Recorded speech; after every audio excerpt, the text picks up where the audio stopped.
हाय viewers, आज मैं आपको ज्योतिराव फुले द्वारा लिखित गुलामगिरी की कहानी सुनाऊंगी। तो चलिए शुरू करते हैं ये कहानी। व्यभिचार किया था। इसी बुरी कर्म के कारण कोई भी व्यक्ति उसका सम्मान नहीं कर रहा है, अर्थात पूजा नहीं करता। ढूंढीराव ने कहा, अगर सचमुच में ब्रह्मा को 4 मुंह होते तो उसी हिसाब से उसे 8 स्तन, 4 नाभियाँ, 4 योनियाँ और मलद्वार होने चाहिए, पर इस बारे में सही जानकारी देने वाले कोई लिखित प्रमाण नहीं मिल पाए हैं। उसी तरह शेषनाग की सैया पर सोने वाले को लक्ष्मी नाम की स्त्री होने पर भी उसने अपनी नाभि से 4 मुंह वाले बच्चों को कैसे पैदा किया। इस बारे में यदि सोचा जाए तो उसकी भी स्थिति ब्रह्मा की तरह ही होगी। ज्योतिराव ने कहा, वास्तव में हर दृष्टि से सोचने के बाद हम इस निर्णय पर पहुंचते हैं कि ब्राह्मण लोग समुद्र पार जो ईरान नाम का देश है वहाँ के मूल निवासी हैं। पहले के ज़माने में उन्हें ईरानई या आर्य कहा जाता था। इस मत का प्रतिपादन कई अंग्रेजी ग्रंथकारों ने उनके ग्रंथों के आधार पर किया है। सबसे पहले उन आर्य लोगों ने बड़ी बड़ी टोलियाँ बना करके इस देश में आकर कई बर्बर हमले किए और यहाँ के मूल निवासी राजाओं के प्रदेशों पर बार बार हमले करके बड़ा आतंक फैलाया। फिर बटु वामन के बाद आर्य ब्राह्मण लोगों का ब्रह्मा नाम का मुख्य अधिकारी हुआ। उसका स्वभाव बहुत जिद्दी था। उसने अपने काल में यहाँ के हमारे आदि पूर्वजों को अपने बर्बर हमलों से पराजित कर उन्हें अपना गुलाम बनाया। बाद में उसने अपने लोग और इन गुलामों में हमेशा हमेशा के लिए भेदभाव बना रहे, इसलिए कई प्रकार की नीति नियम बनवाए। इन सभी घटनाओं की वजह से ब्रह्मा की मृत्यु के बाद आर्य लोगों का मूल नाम अपने आप लुप्त हो गया और उनका नया नाम पड़ गया ब्राह्मण। फिर मनु महाराज जैसे ब्राह्मण अधिकारी हुए। उसने पहले से बने हुए और अपने बनाए हुए नीति नियमों को बाद में कोई नष्ट न कर पाए, इस डर की वजह से उसने ब्रह्मा के बारे में कई नई नई तरह की कल्पनाएं फैलाई।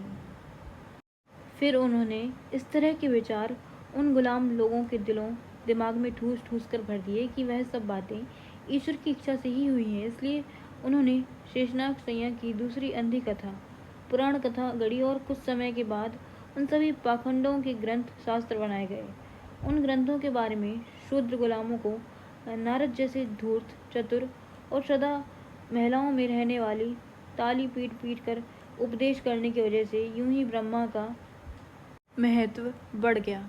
अब हम इस ब्रह्मा के बारे में, शेषनाग सैया करने वाले के बारे में खोज करने लगे तो उसमें हमें सदाम का फायदा होगा या नहीं, बल्कि हम दोनों का बड़ा कीमती समय व्यर्थ में खर्च होगा।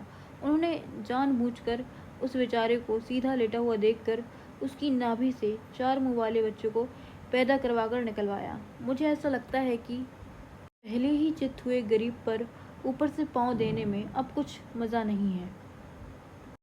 तो चलिए, इसी के साथ इसका पहला परिच्छेद समाप्त होता है। अब इसके आगे परिच्छेद 2 की क्या कहानी है इस बारे में जानते हैं। इसमें मत्स्य और शंखासुर के संबंध में बातचीत की गई है। तो चलिए शुरू करते हैं ये बातचीत। ढूंढीराव ने कहा, इस देश में बटु वामन के पहले ईरान से आर्य लोगों के कुल कितने जत्थे आए होंगे। ज्योतिराव ने कहा, इस देश में आर्य लोगों के कई जत्थे जलमार्ग से आए। ढूंढीराव ने कहा, उनमें पहला जत्था जलमार्ग से लड़ाकू नौका से आया था, कैसे आया था। ज्योतिराव ने कहा, लड़ाकू नौकाएं उस काल में नहीं थीं, इसलिए वे जत्थे छोटी छोटी नौकाओं पर आए थे और वह नौकाएं मछलियों की तरह तेजी से पानी के ऊपर से चलती थीं, इसलिए उस जत्थे के अधिकारी का उपनाम मत्स्य हो गया होगा। ढूंढीराव ने कहा, फिर ब्राह्मण इतिहासकारों ने भागवत आदि ग्रंथों में इस तरह लिखा है कि उस जत्थे का मुखिया मत्स्य से पैदा हुआ था। इसका क्या मतलब होगा। ज्योतिराव इस बात का जवाब देते हैं, उसके बारे में तू ही सोच कि मनुष्य इनके इंद्रियों में, आहार में, निद्रा में, मैथुन में और पैदा होने की प्रक्रिया में कितना अंतर है। उसी प्रकार उनके मस्तिष्क में, बुद्धि में, कलेजे में, फेफड़ों आदि में और प्रसूति होने के मार्ग में कितना चमत्कारिक अंतर है। मनुष्य जमीन पर रहकर अपनी जिंदगी बसर करने वाला प्राणी है। वह जरा सी असावधानी से पानी में गिरने पर तैरना न आए तो डूबकर मर जाता है, पर मछली हमेशा ही पानी में रहती है, लेकिन मछली को पानी से बाहर निकाल कर जमीन पर रखते ही वह तिलमिलाकर मर जाती है। नारी स्वाभाविक रूप से ही एक समय में एक ही बच्चे को जन्म देती है, लेकिन मछली कई अंडे देती है। उसके कुछ दिनों बाद उन अंडों को फोड़कर उसमें से अपने सभी बच्चों को बाहर निकाला होगा और उस अंडे से उसने इस मत्स्य बालक को भी बाहर निकाला होगा। अगर यह कहा जाए तो उस मछली की जान पानी से बाहर ज़मीन पर कैसे बची होगी? शायद उसने पानी में ही उस अंडे को फोड़कर उस मत्स्य बालक को बाहर निकाला होगा।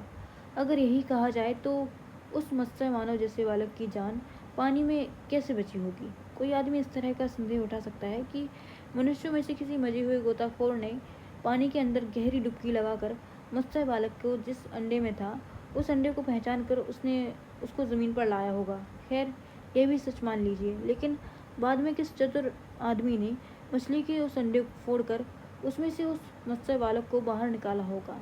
यूरोप और अमेरिकी देशों में काफ़ी विकास हुआ है। वहाँ बड़े बड़े ख्याति प्राप्त विद्वान चिकित्सा शास्त्र में विशेषज्ञ हुए हैं। फिर भी उनमें से किसी एक ने अपनी छाती पर हाथ रखकर यह दावा नहीं किया कि मैं मछली के अंडे को फोड़ करके उसमें से बच्चे को जिंदा बाहर निकाल देता हूँ। खैर, वह अंडा पानी में है। इस तरह का महत्वपूर्ण संदेश किस अमर मछली ने पानी से बाहर आकर उस गोताखोर को बताया होगा, और उस जलचर संदेशवाहक की भाषा मानव को कैसे समझ में आई होगी? इस प्रकार की एक से अधिक शंकाओं का इतिहास और उन लेखों से यही समाधान होना बिल्कुल असंभव है। इसलिए उसके बारे में यह अनुमान होता है कि बाद में कुछ मूर्ख लोगों ने मौका मिलते ही अपने प्राचीन ग्रंथों में इस तरह की काल्पनिक कथाओं को घुसा दिया होगा। ढूंढी राव ने कहा, अच्छा, फिर यह सवाल आता है कि उस जत्थे का नायक अपने लोगों के साथ किस जगह पर आकर रुका होगा। ज्योतिराव ने कहा, पश्चिम के समुद्र को पार करते हुए वह एक बंदरगाह पर उतरा। ढूंढीराव ने कहा, उस बंदरगाह पर उतरने के बाद उसने क्या किया?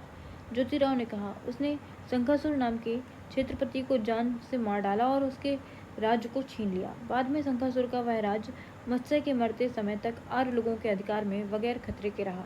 मत्स्य के मरते ही शंखासुर के लोगों को अपना राज्य वापस लेने के उद्देश्य से मत्स्य के कबीले पर बड़ा ही खतरनाक हमला बोल दिया। ढूंढीराव ने कहा, बाद में इस खतरनाक हमले का क्या परिणाम हुआ? ज्योतिराव ने कहा, उस हमले में मत्स्य के कबीले की करारी हार हुई, इसलिए उसने युद्ध भूमि में ही भाग जाना बेहतर समझा और वह भाग निकला। बाद में शंखासुर के लोगों ने उसका पीछा करने की वजह से वह अंत में किसी पहाड़ी पर जाकर घने जंगल में छुप गया। उसी समय ईरान से आर्य लोगों का दूसरा एक बड़ा कबीला बंदरगाह पर आ पहुंचा। नाव कुछ बड़ी होने की वजह से वह पानी पर कछुए की तरह धीरे धीरे चल रही थी। इसी की वजह से उस कबीले के मुखिया का उपनाम कच्छ हो गया। इसी के साथ इसका दूसरा परिच्छेद भी समाप्त होता है। अब हम इसके तीसरे परिच्छेद की ओर चलते हैं, जिसमें कच्छ, भूदेव, छत्रपति, क्षत्रिय, द्विज और कश्यप राजा के संबंध में बातचीत की गई है। ढूंढीराव ने कहा, मछली और कछुआ, इनमें सभी बातों की तुलना करने पर कुछ बातों में निश्चित रूप से फर्क दिखाई पड़ता है, लेकिन कुछ बातों में, जैसे पानी में रहना, अंडे देना, उन्हें फोड़ना आदि में समानता भी दिखाई देती है। इसलिए भागवत आदि पुराणकर्ता ने यह लिख रखा है कि कच्छ कछुए से पैदा हुआ है। इसके बारे में सोचने पर परिणाम मत्स्य जैसा ही होगा, फिर अपना सारा समय व्यर्थ में खर्च होगा, ऐसा मुझे लगता है। इसलिए मैं आपसे आगे की बात पूछना चाहता हूँ कि कच्छ ने बंदरगाह पर उतरने के बाद क्या किया? ज्योतिराव ने कहा, सबसे पहले उस बंदरगाह की जिस पहाड़ी पर मत्स्यों का कबीला मुसीबत में पड़ गया था, उस पहाड़ी के एक और वाले किनारे से वहाँ के मूल निवासियों को घेरने वाले लोगों के साथ सबको भगा कर बाद में उसने अपने लोगों को मुक्त किया। फिर वह स्वयं उस क्षेत्र का भूदेव यानी भूपति बन गया। ढूंढीराव ने कहा, फिर जिनको कच्छ ने खदेड़ा था वे क्षेत्रीय लोग किस ओर चले गए? ज्योतिराव ने कहा, जो विदेशी ईरानी या आर्य लोगों का कबीला समुद्र के रास्ते में आया देखकर घबराकर दुए जाए कहकर चिल्लाते हुए पहाड़ी के उस पार जाकर कश्यप नाम के क्षेत्रपति के पीछे पीछे निकले। कच्छ ने उनको इस तरह पीछे पीछे जाते हुए देखकर अपने साथ कुछ फौज लेकर उस पहाड़ी के एक छोर से नीचे उतरा। उसने उस पहाड़ी को पीछे छोड़कर कश्यप के राज्य के क्षत्रियों को ईरान की मदद से कष्ट देने लगा। बाद में कश्यप ने उस पहाड़ी को कच्छ से वापस लेने के इरादे से बड़ी जंग की तैयारी की, लेकिन कच्छ ने अपनी मृत्यु तक उस पीछे छोड़ दी गई पहाड़ी को उस क्षेत्रपति के हाथ नहीं लगने दिया और अपनी युद्ध भूमि छोड़कर वह एक कदम पीछे नहीं हट सका। Thank you for watching.